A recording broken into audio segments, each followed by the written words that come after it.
So, welcome to this tattoo school. Congratulations, you basically surpassed so many people now because so many people are wanting to tattoo, they wanted to learn, but they do nothing about it. You do something about it, and congrats for that. Like, you literally have the balls, you have the respect for yourself, and you actually want to succeed. Me personally, for example, I'm also in a course right now which is business related, and I'm in the same position where you are, where there's videos, you watch, you pay, you gain, you learn, and then your job is to, whatever you watch, implement, yeah? So what I do, for example, is when I watch the video where people teach what to do and how to do, I literally press the video, I pause it, and I just implement that. And I don't continue watching because otherwise you'll forget. And then, long story short, whatever you do, whatever I say, just implement that. Just do that, yeah? And then once you implement all the do's in your life,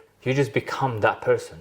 So, saying that, congrats, yeah? I really congratulate you. I remember being there where you are, and all the world is massive. You're gonna see, so basically what we're gonna do is, I'm gonna list many bullet points in 3 sections: level 1, level 2, level 3, which is when you first start, then you have some sort of knowledge, and then you have the whole world coming to you. And these bullet points are not in the right order. You don't have to execute exactly like they are. Maybe some of them you have completed already, but at least you have a map. You have some sort of understanding of what to expect at what level. And I would say there's more bullet points, there's more ticks to do than I've listed here. But we're gonna go through the biggest ones, the majority ones, and they're not in the right order. They're just there. There's just so many of them. And then some of the bullet points, I wanted to do more bullet points underneath, but then I thought it's gonna go too massive. I'll need like 4 sheets of A4s, and let's keep it at least as simple as. And if you have any more questions, you can feel free to ask, yeah? But let's go one by one. So I have a PC right next to me because there's so much. So this video is level 1. It's from 0 to your first 6 months, your first half a year, You take the item in your hands, you're like, what is this? Actually, let me get a machine in my hands. As you can see, I've been through some seasons in my life. So there was a season when we used these. This bar moves up and down, this opens, this little screw opens. You had to put inside RPG grip, which is this machine. This was my next season. So essentially you unscrew, this comes off with the whole bar. Just a quick demonstration, yeah? This is the reason why industry went for pen machines. So it was not an accident. People just hated when there's literally, as I'm doing now, this is what you would need to do in every single tattoo. Even in mid tattoo, you would need to assemble, disassemble, break it down, take gloves off. There's so much to do. And we did all that just to swap a needle. And the needles were long. We had long needles, then RPG grips, this one, you were gonna see in different video. RPG came in, then there's this bar what moves, and then like, there was a season of this, there was a season of this, then we have now pen machines, we have a different pen machine, and then the stigma, and then batteries used to just come off like this, and this was little guy that you change a stroke, so you could just put whatever stroke you pleased, whatever you wanted, you could just do that. Little screw, unscrew, put it in. Now the stroke changes as you twist your machine like this, like that changes stroke. It's mind-blowing. But because it was so complicated at the beginning, season changes. So I don't know what season you're in now and from what change you come, but there's a moment when all this is alien to you and you try to make sense and you try to understand what you're supposed to do with these. So the first tick is research tattoo history, different ethics, different styles, like what even is tattoos? Just do some research from where it comes, who does it, where it started. The more you'll understand the background, the more you understand where we came from and why we use the tools we use today. The next bullet point is learning about famous tattoo artists, like what makes them famous, why are they famous, what colors they use, what inks they use, what machines they use, why do they use that specific ink brand, ink needle, ink this, why do they use Sunnyderm, why do they use, I don't know, world famous ink, why they use Intense, why, there's so many whys. But they have the answers. So they have something what you need, which means you need to understand what do they use. That's your target. You need to understand that. Next bullet point after that is studying different styles, which means how many styles are there? how many styles, what needles you need, what ink sizes you need, how much black, how little black, small needles, big needles, both. Like there's so many styles, and each style is built from different set of needles, different sets of speeds, different ways and techniques. So you need to study that. Bullet point after that is hygiene and cross-contamination. So basically, this machine, so the machine doesn't get blood, this machine doesn't get blood, so you don't touch it, and then you touch whatever items, like if you're tattooing, your hands are dirty, you don't touch here and there and then, but it has rules, what you can do and can't do. So you need to study that, you need to watch videos about that and learn as much as you can. Just before you touch people, you are aware of these things. Bullet point after that is lining basic shapes, which is you need to do some lines, some triangles, some circles, some waves, because every single tattoo you see in the world consists of basic shapes. You need, even if you do a letter or triangle, it's a line, line. Like every single complex design out in the world basically consists of basic lines, some little small lines. It's just loads of them. It makes a big tattoo, but it's actually a really small one. So that's the next study, is lining basic lines. Yeah. Bullet point after that, we have realistic look. So you need to right from the beginning understand that people don't want a flat tattoos. Like I call them car crash, just like flat dead. They need to have a sphere, like it's a thing, it's an item.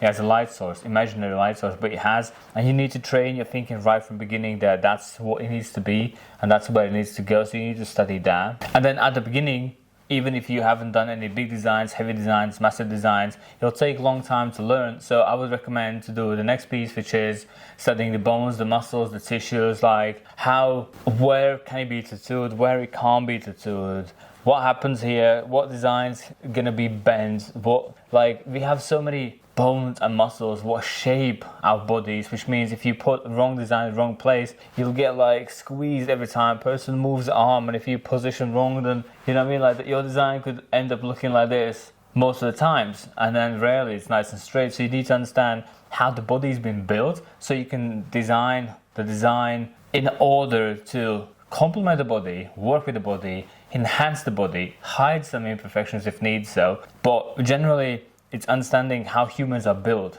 and design comes afterwards. And at the beginning, it's going to be hard to line, so you have to line, I would recommend, with bolder outlines. So 7, 9, 11. Try to stick with those needles, and because fine lines and really thin lines are the world of its own. You don't want to touch that now. You don't want to be like slicing people open. That's what's going to happen if you do so. Stick to bigger needles, stick to specific designs, and then whatever people ask, you just say no. Like if someone asks something what you're not supposed to do, just say no. But that's what you need to study. You study a little bit bigger lines and heavier lines. Try to understand that you soon gonna be doing longer lines, more blacker lines, and then those lines gonna become double. I need to fill them in, as in if you do a writing, if you do stars, if you do any sorts of tattoos that require some blacking out. Like even I have this where it has some writing there. I don't know if you can see properly, but even my logo, it's lines, and then you color in between. It's a simple design, but these techniques will be your primary ones, so you need to learn them at the beginning, from 0 to 100, from 0 to the 6 months, the first period in your life. The next one is bullet point, but that's something you have to do continuous, is drawing tattoo designs every single day, like just religiously. Every day you have to do a design, every day you post a design, it's just boom, boom, boom, boom, boom, boom, every day. I know it's a bullet point, it's something you take, but I would make it like a calendar and do a tick sheet, and you follow yourself when you have posted, when you haven't posted, and just make sure you blast it, because social media also wants you to be consistent. Like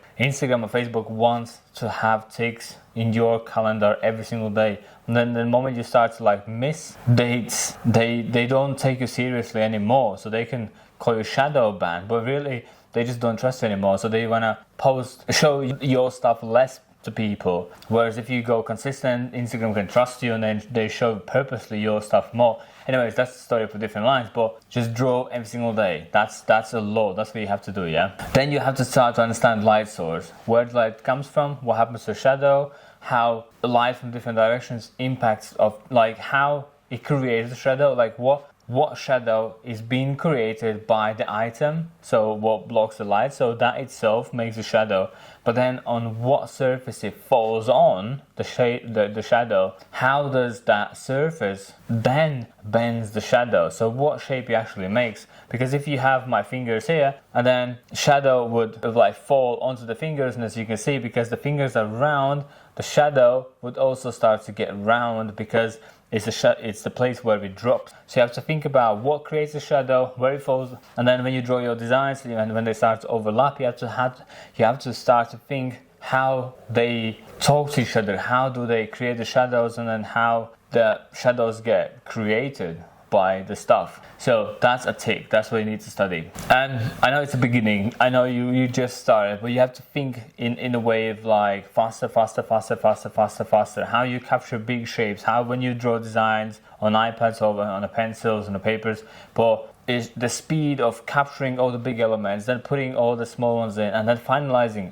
later. When you have consultation with the people, then you have to quickly capture the image, sketch something up quickly, make stuff up really fast, and then capturing the big images, like sketching fast is the job now. Because if you spend too much designing time, then you only post like once a week or something like that, no one's going to take you seriously, nobody will want a tattoo from you, nobody trusts you, because you don't really trust yourself, because they, you know what I mean, you have to be fast, and then it's something you can train. It's a trainable skill, it's a trainable asset you can have. That's what you need to practice, yeah? The next is, even that's like your first period of the time, start to draw on real people. As in, like, when you think about the drawing, when you think about I need to draw something, yeah, let's say I tell you draw whatever every single day, then you need to draw, and then you draw on people, yeah, like start to think that you have to draw on people. So whenever you plan to draw a design, think about area and then draw for that area only. And what I did back in the days was I literally just screenshotted loads of photos of people just standing straight. You can even find reference photos on school account. I've not put all of my references, but loads. And I was like, I need to draw for shin, for example. So first I pick a body location, then I'm thinking what I'm gonna put on the body. But it starts with the body, it starts with a human, and then wherever you wanna draw, then you have to think how you can work on the body. So your body gets first, and then you put stuff on it. Yeah, you can't be drawing whatever you wanna, and then you struggle to find how it's gonna work on the body.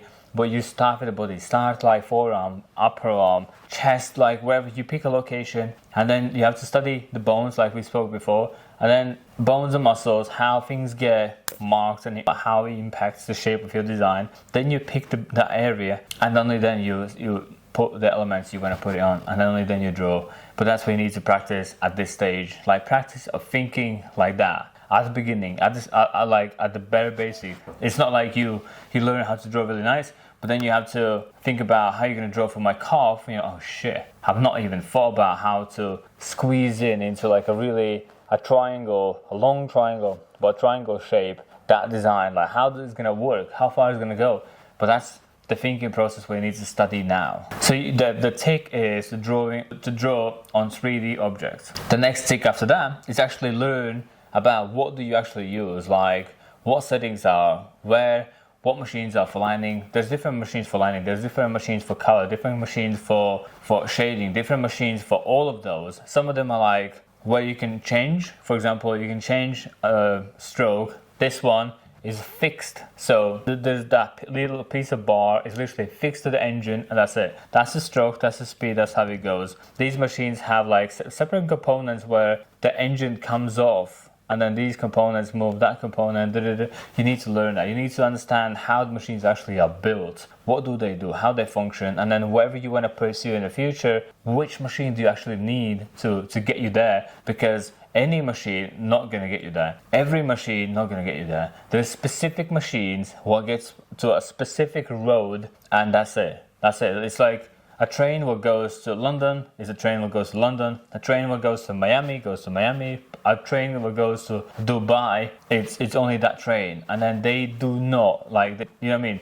Every machine has its own purpose. You need to understand what path you want to walk, which machine you need. That's the job. as a next tick. And because now we're learning about machines, you need to understand how they've been powered by. So there's power supplies which plug in into here. So these machines don't have batteries. You can buy batteries they can plug in, but these and this have clip cords, and then these had RCAs. You need to understand what are they, what do they do, and if you're gonna see, I have videos about them in different videos somewhere in the future. But it's a tick that you need to learn. Next tick is to understand what needles are actually there. What are the needles, how they're made, who makes them, why they're made like that, the membranes. Some of them have membranes, some of them don't have membranes. What happens if you don't have membrane? Again, I have videos about that in the future in like different sections you're gonna see in the classroom. But you need to learn about the needles themselves. There's liners, there's power liners, there's tight liners, there's thick liners, there's bows, there's buck pins, there's so many of them. At the beginning,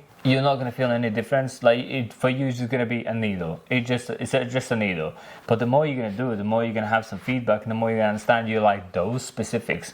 You like that needle with that flow, and it can, like, you're going to narrow down to really specific wants and needs years as it comes in. But at the beginning, it's just a needle. But it's good for you to understand that there are many needles, different type of needles, and then you need to study that. The next stage, the next tick is how to set up station, how to break down, what goes where, what you put in that bin, what goes in that bin, what goes in that bin, what procedure. There's a specific way and there's specific order that we do things, and we don't mismatch, otherwise there will be cross-contamination because I'm going to touch with my dirty hands the place where I shouldn't touch. And then to prevent that, we have a specific way how we take stuff from and bin it, and then how we reset again. So that's the next tick you need to study down. Next tick is different grip types, meaning how you hold your machine, how you grip it, what makes you hold like this, what makes you hold like this, what makes you hold like this, why you can't do this.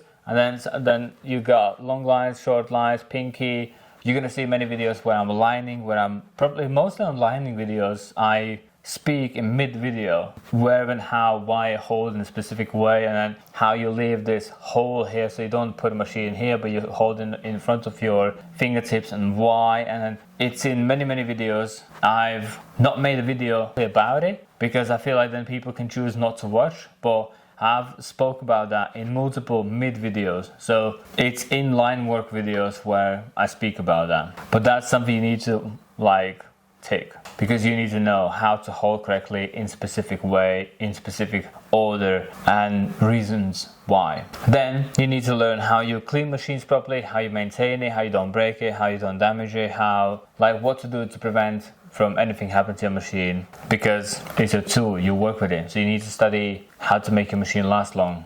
The next tick says understanding the difference between usable and not usable grips. Mostly these days it's all about usable. They're not reusable, as in no one bins these. So there's a specific way you have to wrap and tape your machine so nothing gets to it, so nothing touches your grip. Unlike you have a specific way how you protect and hold this tight, clean, secured, and then no blood gets inside there or gets on it, because you don't want human blood, HIV, or any AIDS to be on your machine. So there's a specific way how we do things to prevent from happening. And the same goes from the next bullet point, which is practicing assembling and disassembling your machine in a way to set it up and then break it on your machine so nothing touches, nothing breaks your machine, no blood gets on your machine. So you need to study that specifically. How to clean, when the machine is wrapped, so how do you wrap it and how do you get it off so nothing touches your machine?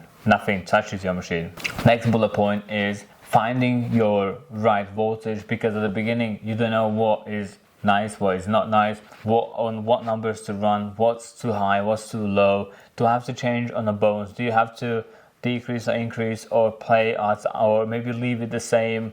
What do you do with your hands? I have spoken about it in many videos in the school's account, but just in generally, you have to study that. A voltage has a big meaning. And then, a spoiler alert, this, and this machine runs on totally different voltage. So for example, this is Cheyenne Solterra. It doesn't work anymore. But this machine's engine don't even spin on 4, doesn't even spin on 5. Maybe on 6 you kind of start to turn, whereas this one would die on 6. I think this one, like the max you can do is 6.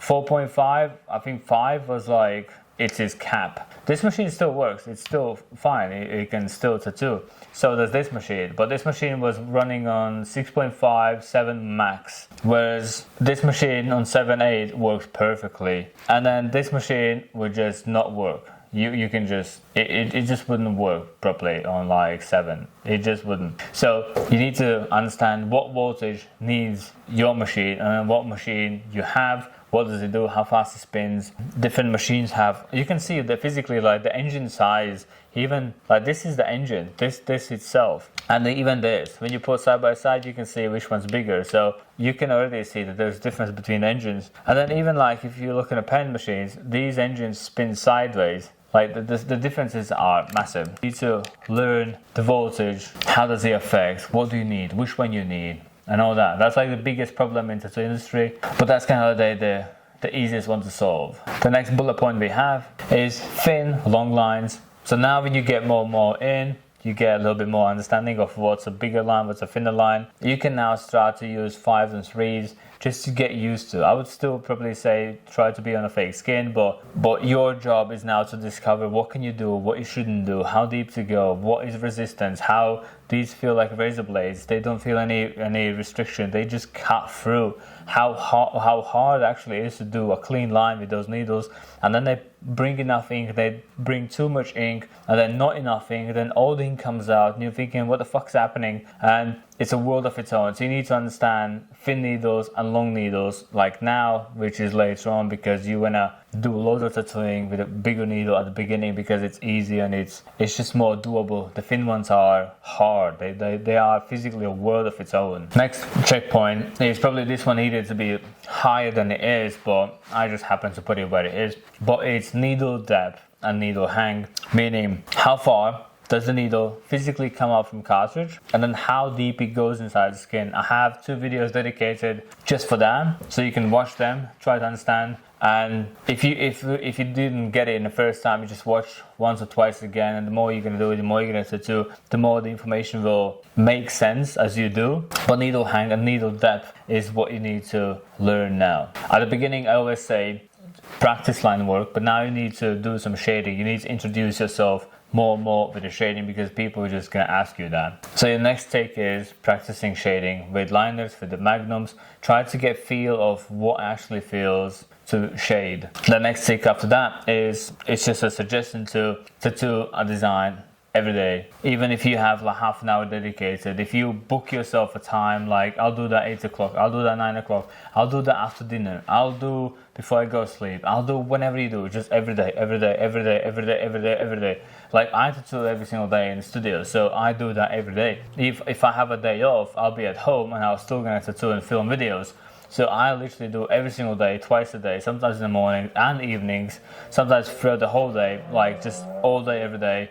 And that's all you do. And that's how you become the person you actually want to become. Like that's the reason why you are in this course, watching this video at this very moment, because you need to be where you want to be. And that is the path. That's how you get there. So the next bullet point, the next tick is practicing with different needles, as in with the liners, with the mags, with the bigger mags, smaller mags, round shaders. Just have a feel, have a taste of what actually feels to shade with each segment, with each different needle. Like how does it feel? How does it look? How does it taste? And then the more you're gonna have statistics around it, the more you can narrow down to what you actually like. And then in the end, you're probably gonna end up using like 4 needles max. That's it. Like me personally, I use 3 a lot, I use 5 a lot, I use 7 a lot, I use 11 liner, I use 15 mag, and sometimes 23. That's it. That's all. I can literally do every single tattoo with those needles, whatever style you give me. Because you can get thin lines, you can get bold lines with a bigger liner. I can color in some bigger areas. With the small needles, I can make those areas. Just those needles can do everything that I can do. I use them every single day. But I had to go through all of those to narrow down to these, and that's your job, is to learn what needles you actually like, what do they do, how do they do, and then have some statistics. The tick after that is learn different skin types. So I would recommend to buy every single skin you can have from Amazon, from eBay, from Facebook Marketplace, like every single one of them. And your job is to physically not blame a skin, say, oh, that skin is shit, that skin doesn't work, that one's a bad one. You need to get to a point where you can do a nice tattoo on every single one of those needles. Because if you would tattoo, for example, me, and I would say, give me a bodysuit.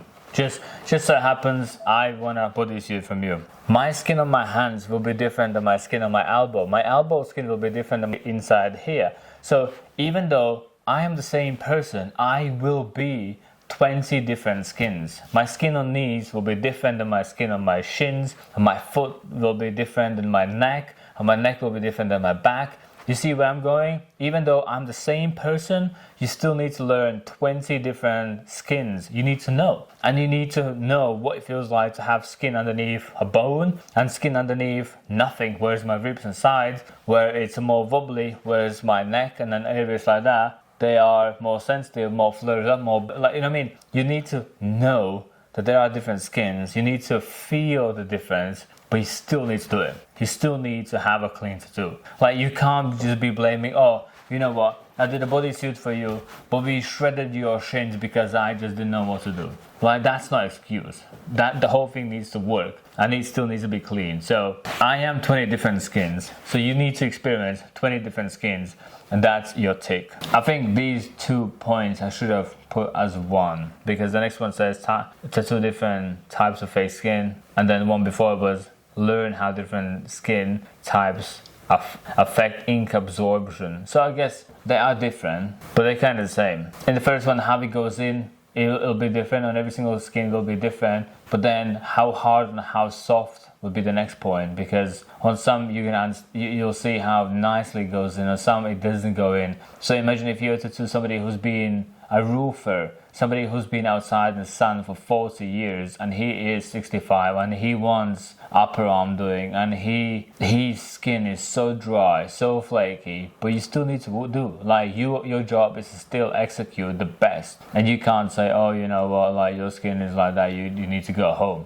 Like, you need to be able to do a multiple skins flawlessly, whatever's been given to you. So that's why you need to practice multiple skins, yeah? Every single one you can find, you can get hands on, including practice pro skin. The next thing you need to practice on, what you need to work on is longer strokes. So essentially, at the beginning, no one's going to trust you anything big, so you don't have to do it. So you won't be able to do it. You're just physically not going to have the skill. But then your work's going to get from this little lava heart to maybe this size. So your work's going to get bigger, and then eventually, if you become better and better, then your work becomes even bigger than that. And then at the skill set, what you need, for example, for this little thing, is not the same skill set what you need here. You physically need to upgrade your skills. You need to know how to line longer lines. You need to know how to shade bigger shades. You need to know how to decrease the damage, which is going to be in level 3, what we're going to speak about. And you need to become a different person. What does different type of tattoos? You physically have to download new information in you. You need to know what to do with long, more shading, more black, more line work, how to save line work, how to not lose line work, how to not wipe it off, how to not destroy people's person, how to make them sit longer. Everything becomes bigger. So basically this tick says practice long stroke shading, yeah? Just practice longer strokes from like boom, boom, boom, boom to longer. Everything becomes longer, bigger. So get used to that. Get used to that. At the beginning, just get used to long strokes, just long even. I have loads of videos of background, of portraits, where I'm doing long strokes, and I go in more detail what to do with long strokes, because you need to physically do longer and longer. The bigger you do, the more you are in tattoo business. So now I'm kind of repeating myself, but draw a design and post every single day. And I would recommend to do a design that you can do, the ones you can execute, the one you can get skilled, the one you can actually do it, where you don't design hoping no one books in because you can't execute that. Draw designs that you can do, so you can level up the skills, so you can get the photos, so you can get photo skills, so you can get photography, reviews, just unlocking brand new people, new opportunities, just do designs that you can actually do. And then think about the future a little bit later, but now focus on getting the fundamental skills going on. So when people book in for something bigger, you can actually deliver. But now the focus is on deliver, not what you wanna. My style, me. It's not about it. It's about you pulling a nice black line and doing longer stroke shading, and you having quite clean work and black solid lines. That's like the main focus. Once you have that, then yeah, do it. Like now you can see some paths where you can go with that. But if you can't even walk, you're not going anywhere, and you can be locked in this like stage for a long time. But it's drawing the designs that you can actually do, so you can get the skill to actually get somewhere. Make sense? Yeah. So first we learn how to walk, then we walk somewhere. But it's drawing the designs that you can do, so you can get the skill and knowledge, so you can get it somewhere. I think we forgot to skip one of them, and it says focus mainly on solid line work, which is literally what I was just gonna say. What I just said. It's line work is the one what can feed you the most. Like you need to have line work in every single style, even realism, even like when you think there is no lines whatsoever, the artist is being clever to destroy the lines, but we always put lines in. Like unskilled tattoo artists think, oh, you don't need line work, I can make with shading. Pros will always gonna put shading in, and then in specific way we destroy those lines. But at this stage, just practice line work heavily. The next bullet point says the next tick what you need to study is film small videos of you tattooing, shading, or anything to do with tattooing. Videos are what wins in this game at this very moment as I'm filming. So just literally film as you set up, film as you clean down, film as you pull down line, film coloring a little love heart, little circle. Like the videos I have that I've filmed with literally no words, nothing, I've not said anything. Like you probably have seen a video where I'm just poking a fake skin and it gets 1 point something million views, and there's no words, there's nothing, just needle poking skin, and it goes kaboom. Film and film. Just get used to that. Just film. Yeah, that's like one of those continuous calendar ticks that you do every single day. But that's what you need to do. Yeah, that's a tick. You need to do that. Even though if you feel like I don't know what to do, I don't know what to film, just ask ChatGPT, ask Google, have a look on like other competitors, other people, what stuff they filmed, and just do that. And if you see someone pulling a smallish line and then coloring it with the pink, just do that. Do exactly what he did, but get used to doing. And if you don't know what film or what apps to use or what programs to use, I have a video where it's called a checklist, and I literally made a list of every single app that I use every single day, what got me where I am, what got you to watch this video, which means it works. So go watch that, and then you can tick that. Your job is to get all the ticks. Like me personally, I do whatever the ticks are in these level 1, level 2, level 3s and more. Like double this. We do so many little things and max out. Because I do sleeves, I do legs, arms, different skins, different skin types with those needles, these needles, that needle, adjust the stroke, adjust the voltage, like I do every single one of those. And then if you want to become a pro, you need to physically have the stick sheet done twice. Yeah, a lot of work. But start with somewhere, I don't know where you are, what level, but this is like a tick sheet we need to go through. And the next bullet point we have is draw designs that you want to do and wish you want to do. So when you have the basics in your hands, when you can pull 99% of the lines, when you failed once or twice in your whole line work and you do a little bit of shading, then you can be like, you know what, I can do now what I want to do. And then you draw stuff what makes people understand what you are like. What do you even like? So even now when you are watching this video, I'm sitting here, you're sitting there, I have no idea what you like. I physically have no idea. So does your Instagram, so does your mom, so does your uncle, your brother, your grandpa, your grandparent. Like school, no one knows what style you want to do. So you have to tell them. And then when you make a design, you just say, this is what I like. Only then I'm aware of what you like. So you drawing so many designs explains the world what the fuck you want to do in the future, and it's your job to explain that to people. You can't just be there expecting like, why nobody books a back design with me? No one books in for like flowers. Why people are not coming for this? People have no clue what you like. You need to tell them. And then your Instagram, your feed, your drawings, your designs, your videos, the videos you film. You can literally film as you draw the flowers, as you draw the triangles, as you draw the tribal, as you draw the realism, whatever you draw. Even that explains what do you like. And then the more you're going to do that, the more you're going to get to do the stuff you actually like. And then the fastest way to get where you want to be is tell the people where you want to be. These designs are what I want to do. These will get me there. And people will be like, sound, now I know what you like. So it's one of those continuous calendar ticks that you have to do frequently all the time, but that is as a tick sheet that you have to do, as a tick in a tick sheet. The next tick is it's obligated. You need to make an email. So make an email what's only for work. No, don't give that email to anywhere else, just to your clients. That's only place where your clients send the photos. So get an email. Then have a look on Google Sheets. So just YouTube how to get Google Sheets, download them, and then whenever people book in, ask for phone number, email, and full names, and just start collecting emails. Like if I would have collected emails since I started thing, my email list would be giant. So what we do basically is when you get to like more in, you have a list of people you can email. And so what you can do is when you make these designs that you want to do in the future, you just say to them, you can basically send 100,000 emails, whatever, as much as you have at once. Like, boom. And you can put in the promotions you have. If you want to do a specific design, if there's like a wish list, you don't want to make it public that you don't have a client, for example, and you don't want to make it public that you're struggling to get your clients, and then you want to give something for a little bit cheaper.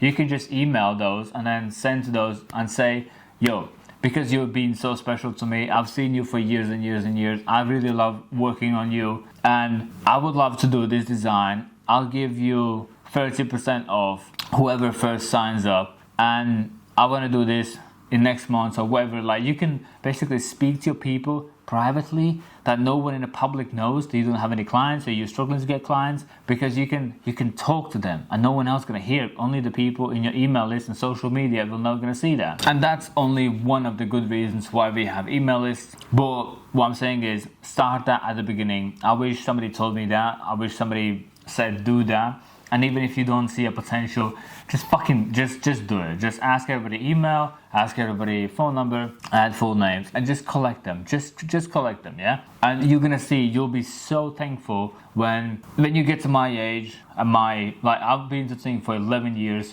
and then if I would have collected every single person's email for 11 years, my email list would be massive. I could send to people message, and if you make t-shirts, if you make bags, if you make promotions, if you make posters, if you're gonna go visit somewhere, like the reasons are ginormous, and you can just talk to those people directly. You don't have to make a public announcement.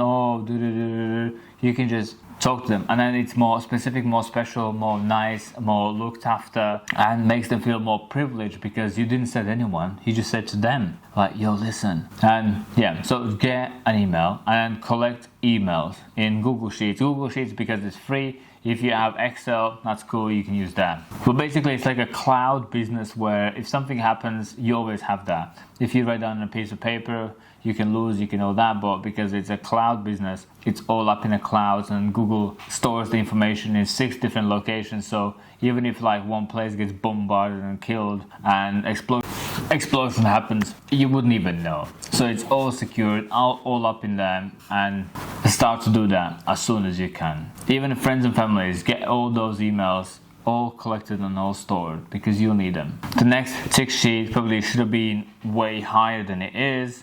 But then again, I didn't really make a specific order. It was just whatever came in my mind, I wrote it all down. And it is how to make stencil. Stencils can be made in different ways. You can do light boxes, you can run through thermal printers. There's thermal not like a printer, but like a burner, so they burn in rather than print out. It can be done on iPads, it can be done on digital, like different, like the way you can make stencils are massive. Even if you freehand with a marker, what sorts of markers, why with the markers, what do you do with the small stencils, big stencils, round stencils, multiple stencils, as in like when you have 4, 5, 6 sheets, how to get them together. At this moment you physically don't need to know all that. That's like useless information, but it's good to study that, good to watch that, good to target how to make stencils, and you just consume a lot of information, and when the day comes you are aware of that even being there. Even if you don't know how to execute exactly, you will have some sort of like common understanding, some feeling about it, like I feel that way needs to go. So how to make stencils is actually a really big deal, because that is the map you have, that is the only kind of source of guarantee that you have that you're going to execute, and then it's something you make yourself, you apply with yourself, and you follow yourself. So all these 3 components have massive meaning in your life, and if you fuck up one of those, your day is a write-off. So how to make stencils is a big deal. Really invest time and effort to make that take. But I would probably say, don't just say, yeah, I know how to make stencils and then take it. Really invest time and effort, like what stencil liquids you need. Different liquids have different preferences, and then they all feel different, they all work different, they all apply different thermal printers burn different, and papers also work different. Some flake more, some don't, like some come out cleaner, some don't. I would recommend to really consume a lot of information, which one you need, or at least what works the best, where you can do like top 5s, top 2s, or just invest some time and effort into how to make stencil. And the last tick from the tick sheet is watch the checklist video on school account, where I listed all the things that you need to have, as in apps, programs, what do I do, what makes like seamless work. And I will explain in that video why do you need them, how it makes it easier, how it makes your life work better. And if you have all these things at the beginning, by the time you get to my level, you will be a beast. Like you should outperform me in like year 4. Whereas it took me 10 years because the information did not exist out there. But now the shading lessons, what I show in the videos, is from my year 10. So if you literally follow every single step as I shade, like how I shade, you will skip 9 years of your life. You just gonna whoop, get there. That's it. And then imagine if you don't know how to shade, and then you learn how to shade the year 9 knowledge. The year 5s, they're still not aware of this. Year 6, 7, they maybe have a feeling how to execute. 8, 9 is when how could I not think of that? Whereas you can just learn that in like as fast as. And if you have that massive knowledge at the beginning in your journey, you skip 8 years. You can get that in 8 weeks, like so fast. If you just follow the checklist, all of those 3, and watch the checklist video, and just don't tick it because you need to tick it or just become successful, but really invest time and effort to really master that each tick, and then watch all the videos. Because for you to get to where I am, or to get where you want to be, you have to do all of those max leveled out every single day. Best videos, best cameras, editing, photos, Lightroom, stencil creation, like how to make stencils. We make really good stencils for ourselves using the brush that I made, which is really good for really good stencils, so I can really nicely apply on a human skin, so I can really nicely shade, really nicely line it and color, and then it heals nice, then it's packed in nice, then it's packed in solid and long strokes and all this, and then clean lines, bold lines and thin lines, and then straight lines and curved lines and circle lines on different skin textures. And then I take a photo, and then edit the photo, and then posting the photo, and posting the video, and filming the video, and we do all of this in every single day. Like all these 3 checklists that you're gonna watch, probably gonna watch all those, but I'll do them every single day. And you have to like change the voltage and adjust the voltage and adjust the stroke, and then watch the needle hang, and then see what the speed we are. Like we do that every single day. And then this at least gives you a roadmap to what to do, what not to do. But that's how important it is. Like it's important for you to study every single aspect from it and do the checklist one by one, one by one, one by one, and just watch videos, just swallow all of those. Like once you, even if you get through every single one of the videos that I have here, you will become a different beast. Like you will have so much awareness of what's actually happening. You'll be mind blown. So that's 0 to 6 months. You're not even full year tattooing, and then you can just get there so fast if you do all of this. You can get in 8 weeks where I was been 8 years. I'm telling you, like if you just sit down and then actually do the things that I told you, and if you just don't run through them, just do one by one. Just study bones, joints, muscles, and body placement. And you just sit down and open Pinterest and open YouTube and open that, and then watch where the bones are and why and how do they bend and what happens to design and how they get crooks and how to prevent that and where they need to be positioned. And then you play with different voltages and then increase and decrease, and then you're gonna see, like if you play with different skins, you're gonna see how one voltage is like tearing up one skin, and then another one it works better and works nice, and yeah, it's a lot. But that's only the first tick sheet from 0 to 6 months. And I want to say once again, congratulations, you're in. You are just about to learn so much, and your life will change so much if you just follow the bullet points. And I'll see you in the next video.